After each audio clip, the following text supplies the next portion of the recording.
I told you about that dream. Mm. That dream that I had, the crazy dream of being in contact with those beings, is now a memory of my recollection of those dreams, of that dream. It's not the dream anymore, right? The dream anymore is very foggy, but my memory of how I said it is pretty clear, right? But if you sat me alone and I forgot that I ever told you anything about it and I had to describe it, I'd be like, I don't know what the fuck that was. I'd be like, they were like people or something.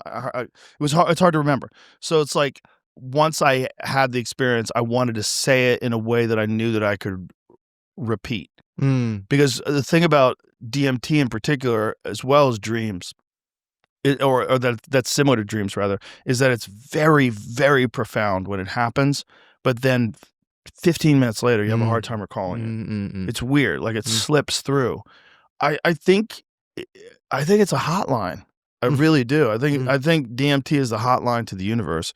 And I think whatever it's explaining to you, it's trying to give you some insight as to how things work, and that you're living on a very surface level of an infinite stack of consciousness and interactions and just particles and subatomic particles that make up the universe. But it's critical for you to think that your role is very important. It's critical for you to get obsessed with things and to get FOMO and to be going on Instagram and feel like you're missing out. And it's critical because that's what encourages innovation.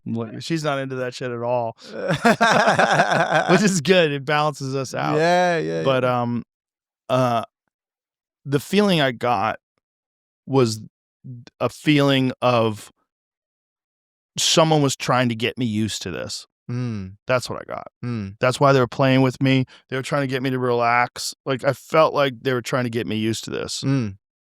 But if you transcend from this life into a permanent state of the DMT dimension, which is what might be next. That might be what people see when they have these near-death experiences. That becomes real. It will already be an alien. There's already an alien amongst us. If that thing that is not us, but is far superior than us, showed up in a spaceship, we would be blown away by it. But because it shows up out of a lab in Cupertino, we're not going to be weirded out by the fact that this is a totally new life form. We will be.